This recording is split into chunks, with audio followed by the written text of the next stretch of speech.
Hi there mga guys! Dito sa YouTube channel na ito ay inyong matutunghayan ang mga koleksyon ng mga magagandang kwento ng buhay at pag-ibig. Tutukan ang bawat kwento na magbibigay ng inspirasyon sa inyo, pupukaw sa inyong mga puso, magpapakilig sa inyo at tunay na kapupulutan ng mga magagandang aral. Dito lang yan sa John Erickson's Collection of Stories.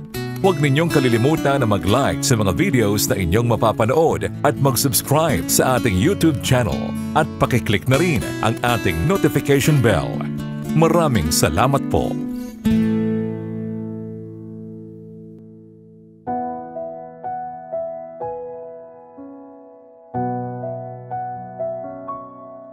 Hi John!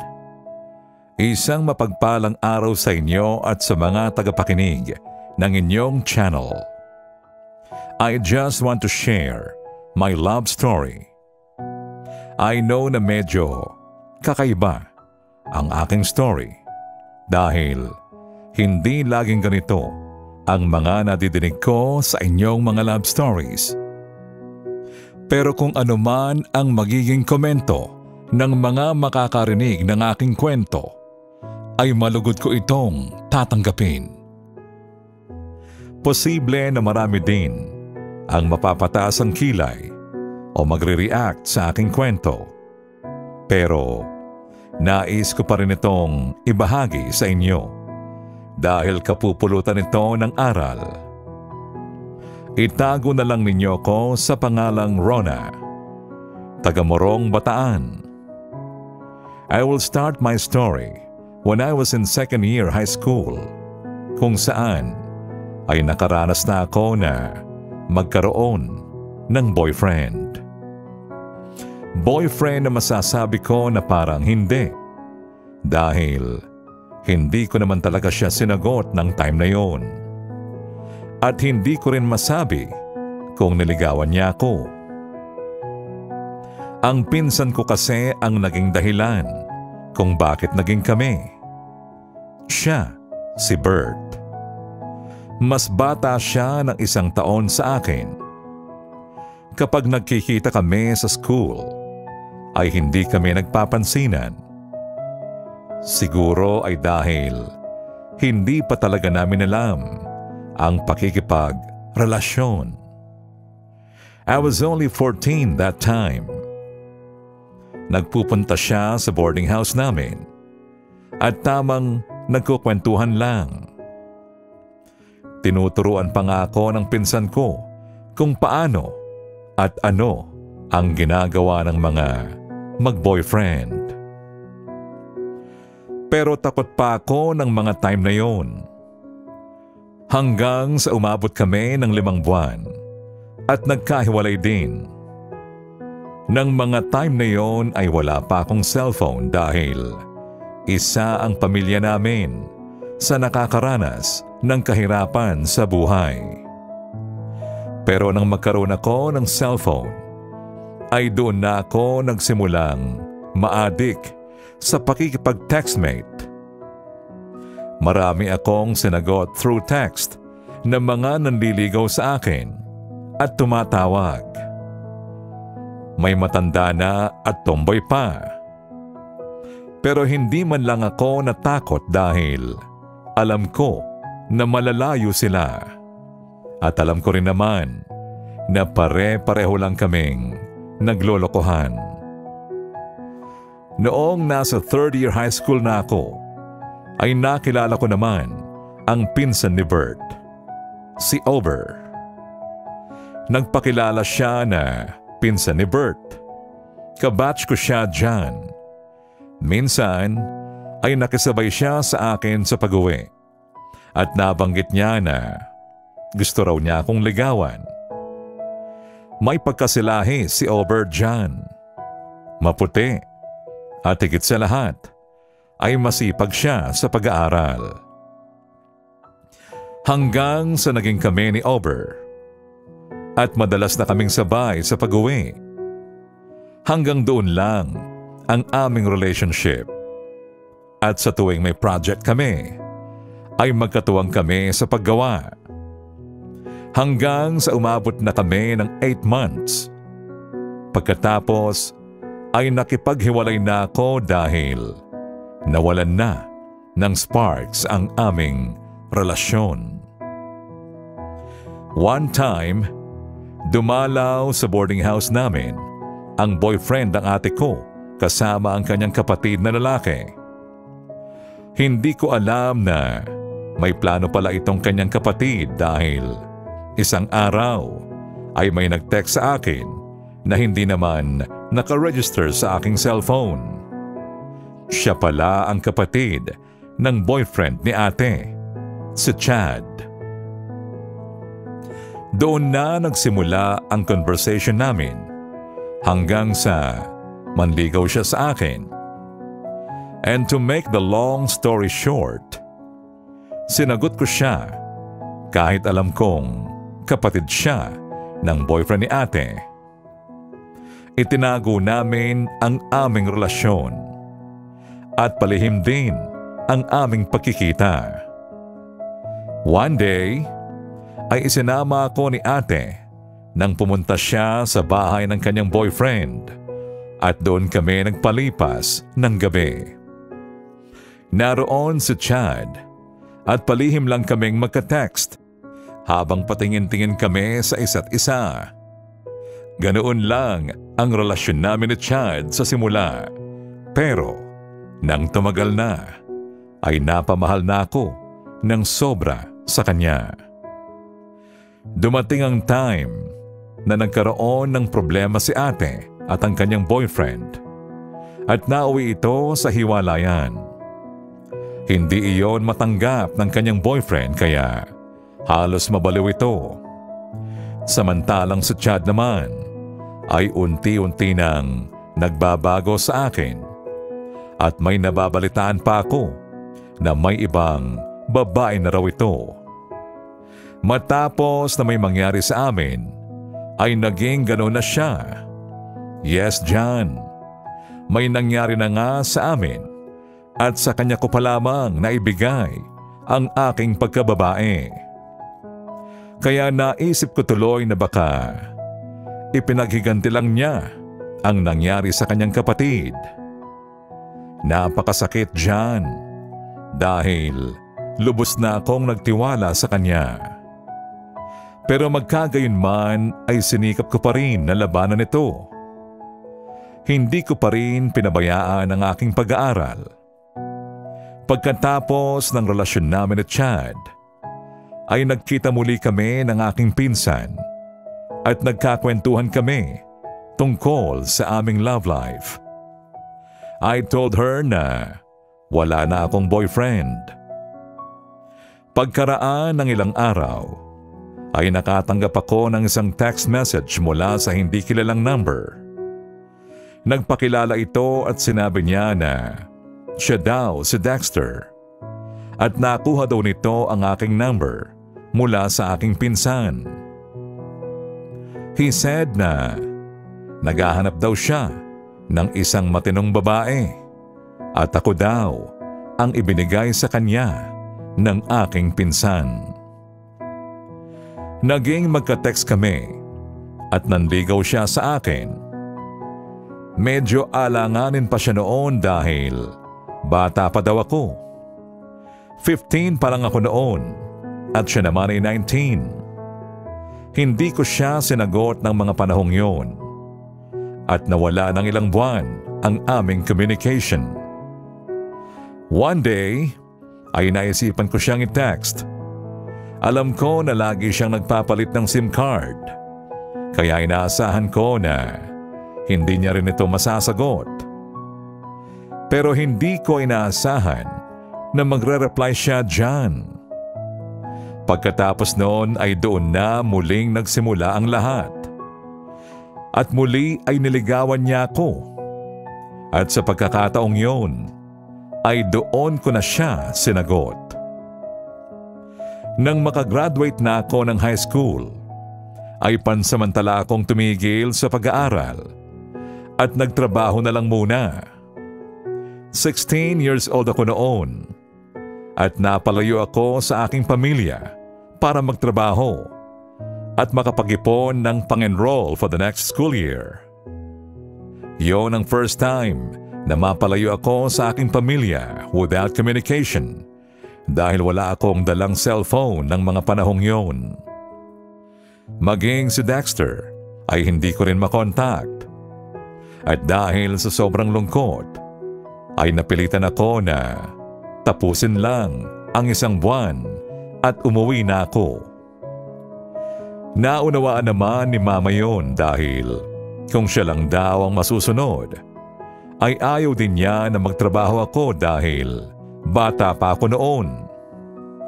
Nang makauwi na ako ay saka pa lamang ako nakapag-text kay Dexter at na-miss ko talaga siya ng sobra. Diyan, dahil sa makulit ako, ay nagpaalam muli ako kay Mama na magtrabaho sa kabayanan. Pumayag naman siya kaya naghanap muli ako ng mapapasukan. Sa paghahanap ko ay nakilala ko naman si Nelson. Nakilala ko siya nung minsang tumambay ako sa isang waiting shed para magpahinga. Aminin ko na napaka-easy to get ko talaga noon. Hindi ko rin maintindihan pero hindi ko sila matanggihan.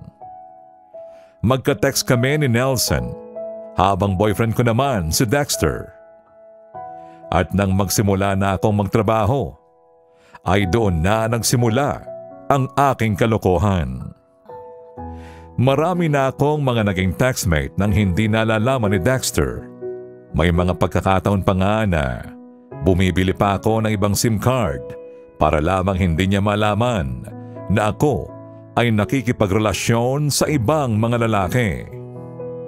Hanggang sa dumating ang time na magkita na kami ni Dexter for the first time. Gwapo si Dexter at matalino diyan. Second year engineering student siya. Isinama ko siya sa tinutuluyan kong boarding house. At sa unang pagkakataon na yon, ay may nangyari na kaagad sa amin ni Dexter. Ako lang kasing mag-isa sa boarding house ng time na yon. Pagkatapos ng nangyaring yon sa amin, ay hinintay ko siyang magtanong kung sino ang unang lalaki sa buhay ko. Pero hanggang sa nakalis na siya, ay hindi man lang siya nagtanong. Days have passed.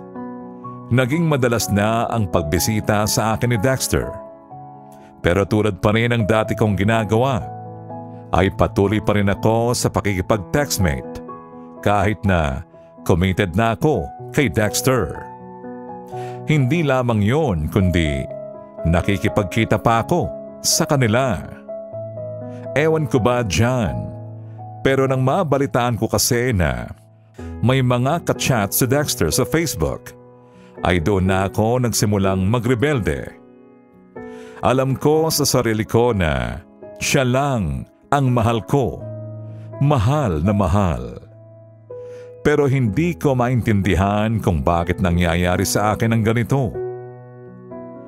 Dahil sa maniwala ka at sa hindi, ay may nangyayari din sa amin ni Nelson. Hindi ko na naisip pa ang aking dangal dyan. Maliban pa kay Nelson, ay nakikipagkita rin ako sa isa pang textmate. At kung ano ang nangyayari sa amin ni Dexter at Nelson, ay ganun din ang mga nangyayari sa amin. Hindi ko man lang maramdaman ang takot na baka ako ay mabuntis.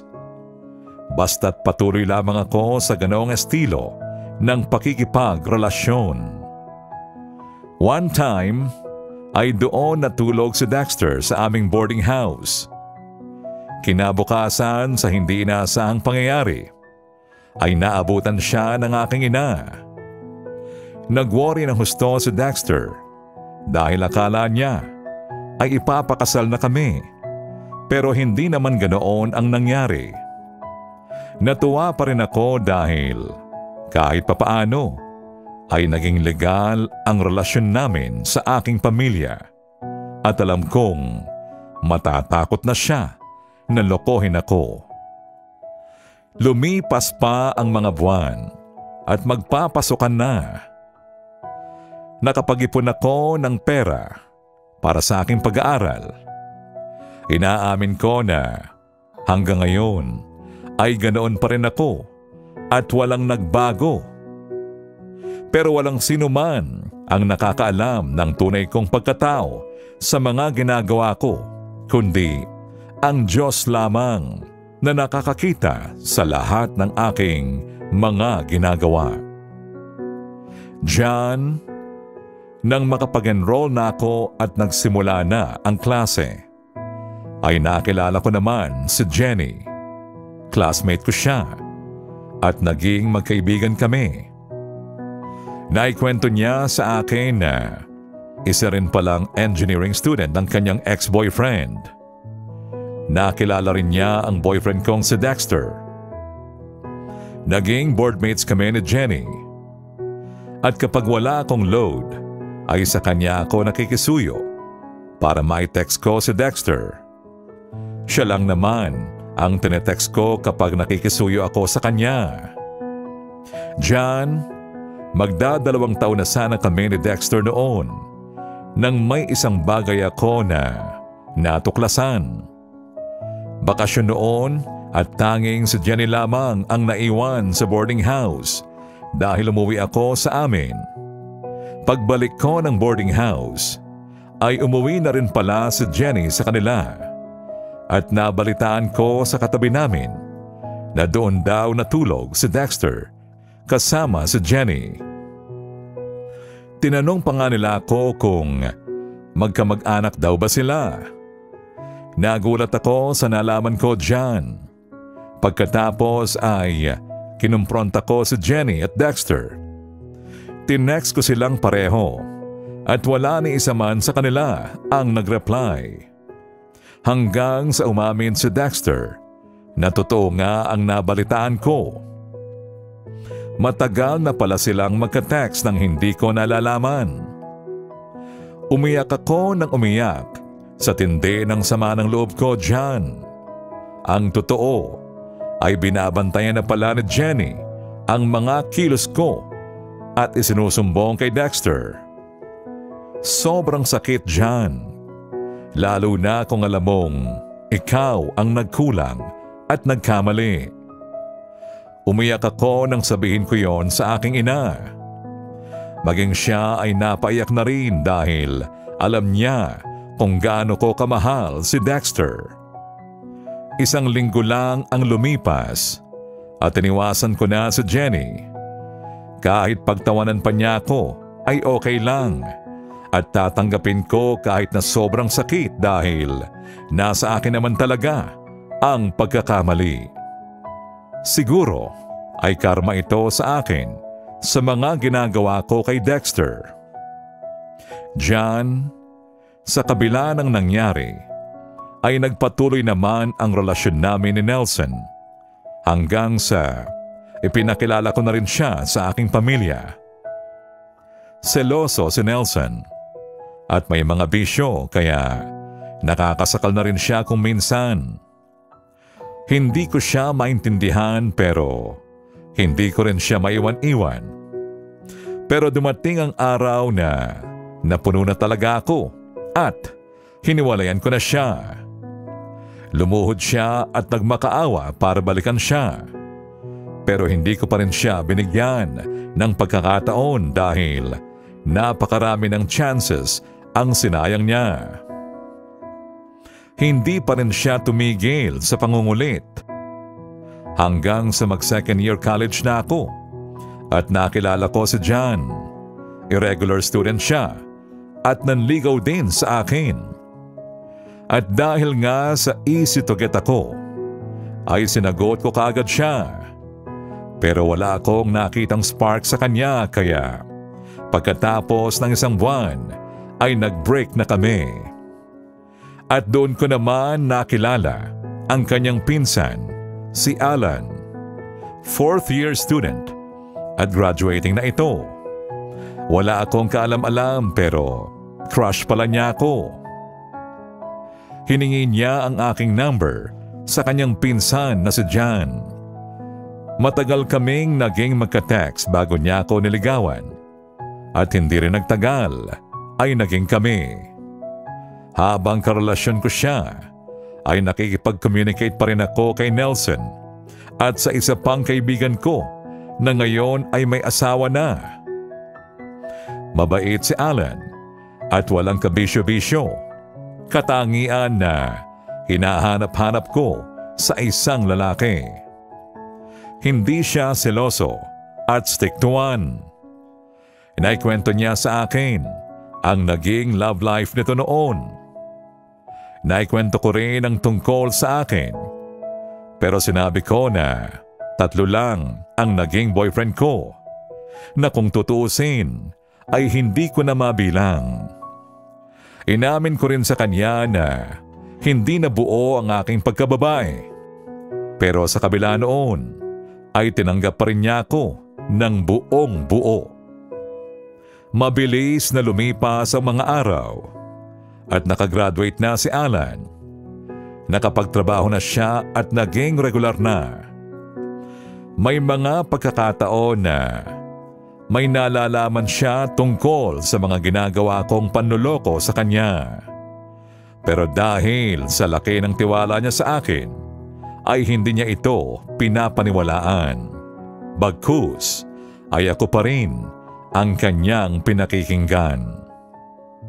Napakaswerte ko talaga sa kanya dyan. Lumipas pa ang mga araw at gagraduate na ako noon. Nalaman ko na ako pala ay nagdadalang tao. Natakot ako dyan. Ipinaalam ko yon kay Alan. He said na handa naman daw niya akong panagutan at lakas loob din niyang inamin ito sa aking mga magulang. Mabilis ang mga naging pangyayari dyan at naitakda ang aming kasal. Bago pa man dumating ang araw na yon, ay nagpalit na ako ng SIM card at umiwas na ako sa mga lalaki. Kinalimutan ko na ang mga gawain ko noon at tuluyan na akong nagbago. Minsan ay isinama ko ni Alan para magsimba. At yon ang pagkakataon na napaiyak ako habang nakaluhod sa loob ng simbahan. Buong puso kong hiningi ang kapatawaran sa akin ng Panginoon sa mga nagawa ko.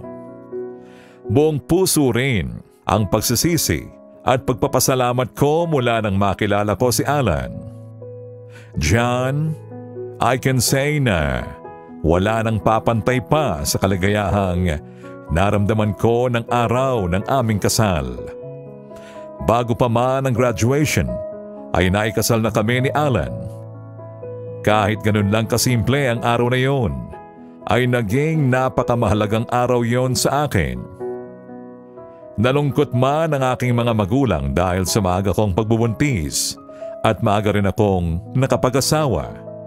Alam ko pa rin na ito ang kagustuhan ng Panginoon dahil ito ang nagpamulat sa akin sa tamang landas ng aking buhay. Hindi ko inaasahan na magbabago rin pala ako dyan. At sa dinami-dami ng aking mga naging karelasyon noon, ay tanging si Alan lamang pala ang magpapabago sa akin. Marahil ay siya talaga ang itinakda sa akin ng Panginoon. Kaya't labis-labis ang aking pasasalamat dahil sa nangyaring pagbabago sa aking buhay na kailanman ay hindi ko inaasahan. Sa ngayon ay 22 years old na ako at may isa na kaming anak ni Alan. Bahay at simbahan lamang ako ngayon dyan at nagbabantay sa blessing na ibinigay sa amin ng Diyos. At yan ay ang aming anak. Habang si Alan naman ay nagtatrabaho. Walang nagbago sa pagmamahal sa akin ni Alan. All I can say is I am so lucky to have him in my life. At dito na nagtatapos ang aking kwento dyan. Sana po ay naibigan ninyo ang masalimuot na kwento ng aking pag-ibig. Lagi po akong nakikinig sa inyong mga love stories. Naway mabasa nyo rin ito sa inyong napakamalaganap na channel. Maraming salamat po. And God bless. Rona.